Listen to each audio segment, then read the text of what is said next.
பாட்டி காலத்துலேருந்து ராகியை எல்லார் வீட்லையும் பயன்படுத்துவாங்க. அந்த ராகியில் சத்துக்காக நம்ம ஒரு அற்புதமான ஒரு லட்டு செய்ய போகிறோம். அதுக்கு தேவையான பொருட்கள் என்னன்னு கேட்டிங்கனாக்கா, ராகி மாவு, தேவையான அளவு நாட்டு சர்க்கரை இல்லைன்னா பனவெல்லம், ஒரு சிட்டிக்கை ஏலக்காய் தூள், ஒரு 15 முந்திரியை நல்லா அரைச்சி எடுத்துக்கலாம். அப்புறம் தேவையான அளவு நெய். ஃபஸ்ட்டு அடுப்பில் கடாயை வச்சுட்டு நம்ம 1 ஸ்பூன் நெய் அதில் ஊற்றுறோம். இதை ராகி பவுடரில் நம்ம இதை போட்டு நல்லா வறுக்கிறோம். நல்லா ஒரு 10 நிமிடம் இந்த ராகி நல்லா வாசனமாக வர வரைக்கும் நல்லா வறுத்துக்கணும். இப்போ வறுத்த ராகி எடுத்து ஒரு கப்பில் போட்டுடுறோம், பவுலில் போட்டுறோம். லைட்டாக ஒரு 2 ஸ்பூன் அளவு தண்ணி ஊற்றிக்கோங்க. ஊற்றிட்டு நம்ம கொஞ்சம் வெல்லத்தை போட்டுறோம். வெல்லம் வந்து தேவையான அளவு போட்டுக்கலாம்.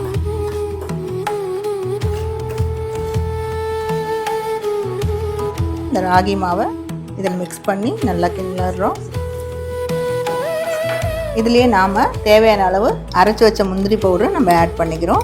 கொஞ்சம் நம்ம ஏலக்காய் தூளையும் ஒரு 1/2 ஸ்பூன் இதில் ஆட் பண்ணுறோம். அதுக்கப்புறம் நெய் வந்து 2 ஸ்பூனை ஆட் பண்ணிக்கலாம். ஆட் பண்ணிவிட்டு நல்லா கிண்டிட்டு நல்லா திரண்டு நல்லா ராகிக்கு லட்டு பிடிக்கிற அளவுக்கு நல்லா வந்துருச்சு. இதை வந்து இப்போ எடுத்து கொஞ்சம் ஆற வச்சிடலாம்.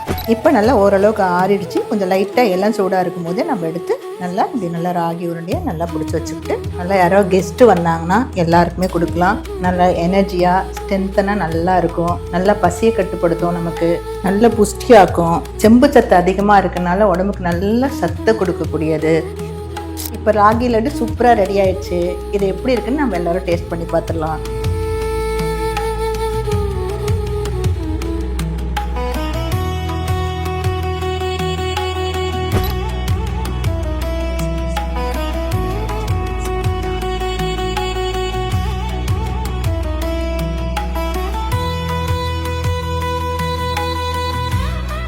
இந்த ராகி லட்டு அன்ஹெல்தி ஸ்நாக் ஆப்ஷனுக்கு பதிலாக ஒரு ஹெல்தியான ஸ்நாக் ஆப்ஷன் உங்கள் கிச்சனில் கண்டிப்பாக இருக்க வேண்டியது. அது மட்டும் இல்லாமல் இதில் ஹை கால்சியம் கண்டென்ட் இருக்கிறதுனால போன் ஹெல்த்துக்கும் போன் ஸ்ட்ரென்த்துக்கும் ரொம்பவே நல்லது. இது கூடவே ராகியில் வந்துட்டு ஹை ஃபைபர் கண்டென்ட்டும் ஆன்டி ஆக்சிடென்ட் கண்டென்ட்டும் அதிகமாக இருக்குது. ஸோ ஃபைபர் கண்டென்ட் அதிகமாக இருக்கிறத கான்ஸ்டிபேஷன்ஸ் இருக்கிறவங்களாம் ராகி எடுத்துட்டாங்கன்னா அது ரெடிவ் ஆகும். இந்த பாரம்பரியம் மாறாமல் பாட்டி காலத்துலேருந்து கூழ் செய்வாங்க, ராகி புட்டு, நிறைய விஷயம் ராகியில். ஏன்னா ராகி அவ்வளோ உடம்புக்கு சத்தானது. ஸோ இது வந்து ராகி லட்டுன்றது இப்பத்து பிள்ளைங்களாம் ரொம்ப டேஸ்ட்டாக அனுபவிச்சு சாப்பிடுவாங்க. இதே மாதிரி நிறைய பாரம்பரியமான உணவு முறை பார்க்கறதுக்கு நம்ம சேனலை ஃபாலோ பண்ணி சப்ஸ்கிரைப் பண்ணிக்கோங்க. இன்னொரு நாள் இன்னொரு பாரம்பரிய உணவு ரெசிபியை நம்ம பார்க்கலாம். அது வரைக்கும்